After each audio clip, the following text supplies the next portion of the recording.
प्रिय विद्यार्थियों, आपके पाठ्यक्रम में हिंदी व्याकरण में ही लोकोक्ति को भी पूछा जाता है। तो हम सबसे पहले लोकोक्ति का अर्थ जानने की कोशिश करेंगे। आखिर लोकोक्ति किसे कहते हैं? देखिए, लोकोक्ति लोकोक्ति का सामान्य आशय है लोक की उक्ति, अर्थात आम आदमी के मध्य प्रचलित विशेष प्रसिद्ध उक्ति। केवल वही उक्ति लोकोक्ति के रूप में स्थापित हो पाती है जिसमें जीवनगत अनुभव को संक्षिप्त, विलक्षण और रोचक शैली में प्रस्तुत किया गया है। यानी लोकों द्वारा उक्ति वो लोकोक्ति कहलाएगी, लेकिन वही उक्ति जिसमें वो छोटी भी हो, संक्षिप्त भी हो और उसमें जो विलक्षण क्षमता भी हो तथा सुनने में और बोलने में काफ़ी रोचक हो और जीवन में एक जनमानस पर वो एक तरह से जनमानस के ऊपर स्थापित हो जाए, जनमानस के मन में छा जाए, वही लोकोक्ति कहलाएगी। देखिए, कुछ हम महत्वपूर्ण लोकोक्ति को उदाहरण रूप में देखना चाहेंगे। जैसे अकेला चना भाड़ नहीं फोड़ सकता। अकेला चना भाड़ नहीं फोड़ सकता, अर्थात इसका सीधा सा अर्थ क्या होगा? बड़ा कार्य सहयोग से ही संभव होता है। कोई बड़ा कोई कार्य यदि हाथ किया जाता है तो अकेला व्यक्ति नहीं कर सकता, वो दूसरों के सहयोग से ही कर पाता है। इसका उदाहरण देखने की कोशिश करेंगे। रामू ने बहन की शादी के लिए छोटे भाइयों से मदद का आग्रह करते हुए बोला, अकेले मैं कुछ भी नहीं कर सकूंगा, क्योंकि अकेला चना कभी भाड़ नहीं फोड़ सकता। या अकेला चना कभी भाड़ फोड़ सकता है क्या? अर्थात मेरे अकेले की वश की बात नहीं है, ये हम सब मिलकर ही इस कार्य को, शादी वाला जो कार्य है उसको पूरा कर सकते हैं। अकेला चना भाड़ नहीं फोड़ सकता, यानी कि मेरे अकेले में सामर्थ्य नहीं है। दूसरा उदाहरण देखिए, अध जल गगरी छलकत जाए। अध जल गगरी छलकत जाए, अर्थात अर्थ क्या होगा? ओछा आदमी थोड़ी सी उपलब्धि पर इतराने लगता है, यानी उसको थोड़ा सा भी ज्ञान हो जाता है, थोड़ा सा भी उसको भान हो जाता है, थोड़ी सी उपलब्धि आते ही वो क्या है, उसको उसमें अपने आप में समाहित वो नहीं कर पाता उस उपलब्धि को, और वो बराबर अपने आप को बहुत बड़ा भाव देने शुरू कर देता है, यानी इतराने लग जाता है। उदाहरण देखिए इसका। कल तक श्यामलाल चाट का ठेला लगाता था और सभी से हाथ जोड़ कर बात करता था, लेकिन 1 लाख की लॉटरी मिलते ही वह शहर के अन्य सेठों की तरह अकड़कर चलने लगा है। इसी को कहते हैं अधजल गगरी छलकत जाए, यानी कि कुछ एक पैसा आने पर ही वो जो धनाढ़ी सेठ है शहर के, उनकी बराबरी वो समझने लग जाता है, जबकि ऐसा नहीं है।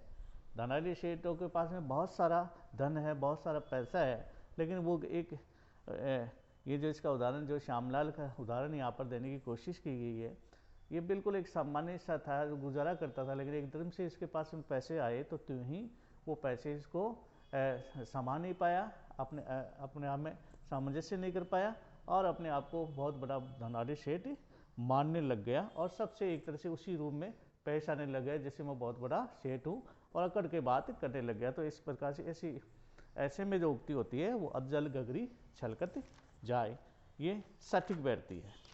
इसी प्रकार से आगे अपन देखने की कोशिश करेंगे। देखिए, अब आम के आम गुठलियों के दाम, आम के आम गुठलियों के दाम, अर्थात दो तरफा लाभ। दुतरफा लाभ।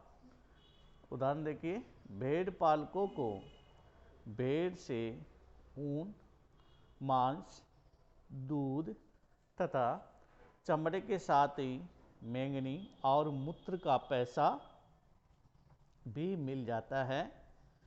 इस कारण भेड़ पालन उनके लिए आम के आम गुठलियों के दाम वाला धंधा है।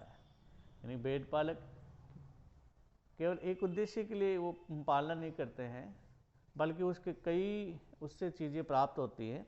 इसलिए कहते हैं एक काम होता है आम को पकाना, आम के आम, लेकिन आम का रस के बाद में यानी कि उसको एक रूप में काम आने के बाद में भी अन्य रूप में भी वो फायदा देने लग जाते हैं। तो ऐसे में एक किसी वस्तु से एक ही फायदा नहीं होता है, बल्कि अनेकों और भी फायदे होते हैं। उसके लिए सटीक उक्ति आम के आम गुठलियों के दाम ही सटीक बैठती है। ऐसे आप आगे देखने की कोशिश करो। आसमान से गिरा खजूर में अटका। आसमान से गिरा खजूर में अटका, अर्थात कार्य के पूरा होते ही बाधा पड़ जाना। कार्य के पूरा होते ही बाधा पड़ जाना, यानी कि कार्य संपूर्णता की ओर था, लेकिन उसी वक्त रुकावट हो जाती है, तो उसमें आसमान से गिरा खजूर में अटका, ये कहावत, ये उक्ति प्रसिद्ध है। उदाहरण देखें, रामू को 10वीं कक्षा प्रमाण पत्र की आवश्यकता थी ताकि वह पिता के स्थान पर नौकरी पा जाए, परंतु विद्यालय द्वारा बोर्ड को पूरा शुल्क न भेजने के कारण अब जब उसका परीक्षा परिणाम रुक गया तो उसके परिजन कहने लगे, इसी को कहते हैं आसमान से गिरा खजूर में अटक गया।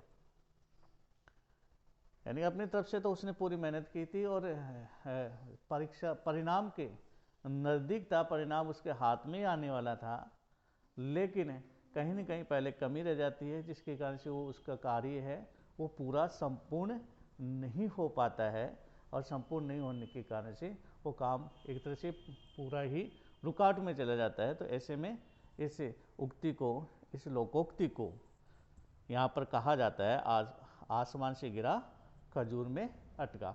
इसी प्रकार से और भी कई सारी उक्तियाँ हैं जो गाए बगाए हमारे आसपास के लोग, हमारे समाज के लोग, हमारे रिश्तेदार हैं, वो कहते रहते हैं।